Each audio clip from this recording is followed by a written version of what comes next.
बच्चों, क्वेश्चन है कि बताइए कि निम्नलिखित बहुपदों में से, यानी कि नीचे यहाँ पर ये हमें बहुपद दिए गए हैं, इनमें से कौन कौन बहुपद रैखिक है, कौन कौन द्विघाती है और कौन कौन त्रिघाती है। बच्चों, रैखिक, द्विघाती, त्रिघाती के लिए हमें चाहिए कि बहुपद की घात का पता हो। और उसके लिए बच्चों मैं यहाँ पर आपको एक टेबल बनवा देता हूं। हमें सबसे पहले ढूंढना है कि बहुपद में चर क्या है, फिर हमें ढूंढना है चर की घात। इससे हमारे कई सारे डाउट क्लियर हो जाएंगे बच्चों।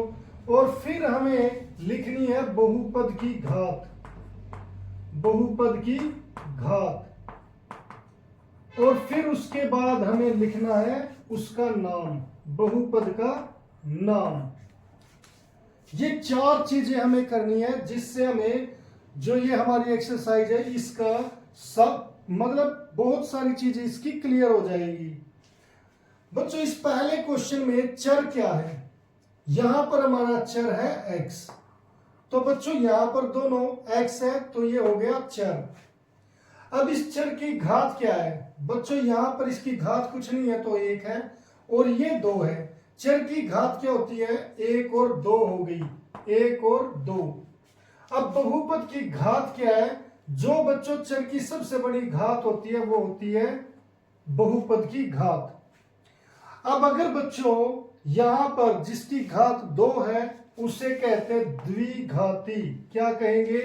द्वि का मतलब 2 और घात है ही, तो ये हो जाएगा द्विघाती बहुपद। तो ये इसका नाम हो गया।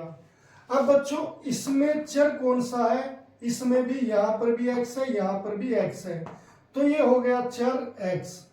चर की घात कौन सी है? बच्चों यहां पर 1 है, क्योंकि कुछ नहीं होता तो वहां पर 1 होती है, और ये हो गई 3, तो चर की घात है 1 और 3। अब बहुपद की घात क्या होगी? जो चर की सबसे बड़ी घात है वो होगी बहुपद की घात।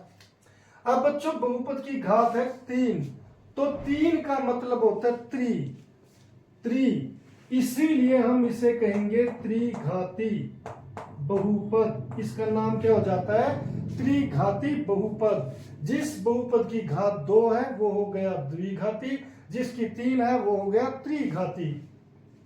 अब बच्चों इस बहुपद में चर क्या है? बच्चों यहां पर y है, ये भी y है, तो चर हो गया y। अब चर की घात क्या है? यहां पर कोई घात नहीं दिखती, तो बच्चों ये हो गई 1, और यहां पर 2 दिख रही है, तो ये हो गई 1 2, तो ये हो गई 2। अब बहुपद की घात क्या है? जो बच्चों इनमें सबसे बड़ी है वो है 2। अब 2 है तो इसे क्या कहते हैं? द्वि, और घात को घाती, ये हो गया द्विघाती बहुपद।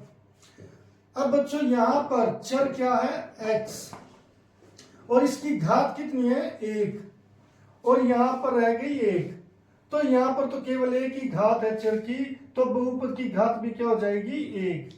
अब एक घात होती है तो बच्चों उसे कहते हैं रैखिक बहुपद। क्या कहते हैं? रैखिक बहुपद। 2 घात है तो द्विघाती, 3 है तो त्रिघाती, और 1 है तो रैखिक बहुपद। अब बच्चों यहां पर चर कौन सा है? ये जो t दिखता है बच्चों, ये हमारा चर है। अब t की घात कितनी है? यहां पर कोई पावर नहीं है, तो इसलिए 1 हो जाएगी, ये भी 1, तो ये भी क्या हो गया? रैखिक बहुपद। अब बच्चों यहां पर हमारा चर कौन सा है? वो है बच्चों r, तो ये हो गया r। इसकी घात कितनी हो गई? 2। यहां पर भी केवल एक घात है, तो बहुपद की घात भी क्या हो गई? 2, तो इसीलिए 2 को क्या कहते हैं? द्वि, और घात को घाती, तो ये हो गया द्विघाती बहुपद। अब बच्चों यहां पर हमारा चर कौन सा है? बच्चों वो है 7, वो x। चर कौन सा है? वो है x। x की घात कितनी? यहां पर चर लिख दिया x। x की घात कितनी है बच्चों? यहां पर है 3, और क्योंकि यहां पर एक ही घात है वो है 3, तो सबसे बड़ी बहुपद की घात जो होगी वो क्या होगी? 3 ही होगी। तो 3 को क्या लिखते हैं बच्चों? ये होती है त्रिघाती, और इस बहुपद का नाम क्या बन गया? त्रिघाती बहुपद। इस तरीके से ये क्वेश्चन हमें चर के बारे में बताता है। अगर वो चर की घात पूछ ले तो उसके बारे में बताता है। यहाँ पर 2 बार चर आए हैं तो इनकी घात 1 और 2 हो गई, यहाँ पर 1 और 3 हो गई, यहाँ पर 1 और 2 हो गई। फिर बहुपद की घात जो होती है बच्चों, चर की सबसे बड़ी घात को बहुपद की घात मान लिया जाता है।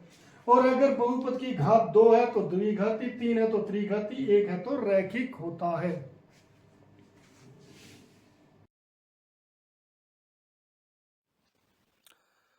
उम्मीद है बच्चों ये लेक्चर आपको पसंद आया होगा, और अगर आपको ये लेक्चर पसंद आया है तो इसे लाइक और शेयर जरूर करें और चैनल को सब्सक्राइब करना ना भूलें। तो मिलते हैं फिर नेक्स्ट लेक्चर में, तब तक के लिए bye, have a nice day.